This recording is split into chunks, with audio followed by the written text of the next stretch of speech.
மண் தோன்றா காலத்திலே முன் தோன்றிய மூத்த குடி என்ற பெருமைக்குரியது தமிழினம். இந்த கூற்றை பல்வேறு அகழ்வாராய்ச்சிகள் நிரூபித்துள்ளன. தற்போது திருப்பூர் அருகே நடத்தப்பட்ட அகழ்வாராய்ச்சியில் 2500 ஆண்டுகளுக்கு முன்பே அந்த பகுதி மிகப்பெரிய தொழில் மற்றும் வணிக பெருநகரமாக இருந்தது கண்டுபிடிக்கப்பட்டுள்ளது. ஈரோடு மாவட்ட எல்லையை ஒட்டியுள்ள சிறு கிராமம் கொடுமணல். இங்கு புதுச்சேரி பல்கலைக்கழக வரலாற்றுத்துறை பேராசிரியர் ராஜன் தலைமையிலான குழுவினர் நடத்திய அகழ்வாராய்ச்சியில் பண்டைய நாளில் இந்த கிராமம் எத்தகைய பெருநகராக விளங்கியது என்பது ஆதாரப்பூர்வமாக தெரிய வந்துள்ளது. ஒரு 2500 வருஷத்துக்கு முன்னாடி புதையுண்ட ஒரு நகரம் இருக்குது. இது ஆக்சுவலாக 10-15 வருஷம் ஆராய்ச்சி பண்ணிட்டு இருக்காங்க. இப்போ பாண்டிச்சேரி யூனிவர்சிட்டியிலிருந்து ப்ரொஃபசர் ராஜன் அவங்க தலைமையில் பண்ணிட்டு இருக்காங்க. இப்போ நிறைய அந்த காலத்து பிராமி எழுத்துக்கள் கிடைச்ச நிறைய ஓடு கிடைச்சிருக்கு. அதே மாதிரி அந்த காலத்தில் பயன்படுத்தின இரும்பு, அந்த பாசிமணிகள், அது எல்லாமே இங்கே நிறைய கிடைச்சிட்டு இருக்கு.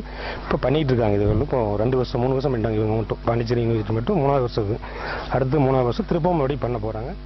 இன்று கேட்பாரற்று கிடக்கும் கொடுமணல் கிராமம் 2500 ஆண்டுகளுக்கு முன் நெசவு, சிற்பம், சிறந்த தொழில்நுட்பங்கள் கொண்ட பல்வேறு வகை அணிகலன் தயாரிக்கும் தொழிற்கூடங்கள் என பரபரப்பான ஒரு நகரமாக இருந்து வந்துள்ளது. இதற்கு சான்றாக பளிங்கு உள்ளிட்ட பல்வேறு கற்களால் தயாரிக்கப்பட்ட அணிகலன்கள், தொழிற்சாலைகள் ஆகியவை அகழ்வாராய்ச்சியின் போது கிடைத்துள்ளன. இந்த பளிங்கு கல்லாலான கல்மணி ஒன்று கண்டெடுக்கப்பட்டிருக்கிறது. இதை மூலக்கல்லிலிருந்து வெட்டி எடுத்து வட்டமாகவும் நீண்ட வட்டமாகவும் செய்து அவற்றை சிறிய பில்லுகளை எல்லாம் பெயர்த்தெடுத்துவிட்டு மணிகளாக மாற்றுகின்ற தொழில்நுட்பம் இங்கு கண்டெடுக்கப்பட்டிருக்கிறது. அதனுடைய ஒரு பகுதி தான் தற்போது கிடைத்திருக்கிறது. இதை போன்று கிட்டத்தட்ட 47 அந்த கல் மணிகள் செய்கின்ற ரா மெட்டீரியல் இது ஒரு சேகரிக்கப்பட்டிருக்கின்றன.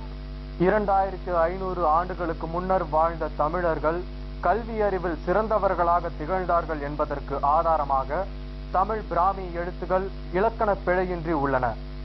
பிற நாடுகளுடன் வணிக தொடர்பு கொண்டிருந்ததற்கு சான்றாக ரோம் நாட்டு வெள்ளி முத்திரை நாணயங்கள், வடமாநில மண்பாண்டங்கள் கிடைத்துள்ளன. கொடுமணல் பகுதியில் தற்போது அகழ்வாராய்ச்சி நடைபெற்று வரும் இடத்தில் 50 ஏக்கர் பரப்பளவில் வாழ்விடமும் 100 ஏக்கர் பரப்பளவில் ஈம கிழங்கும் கண்டறியப்பட்டுள்ளன.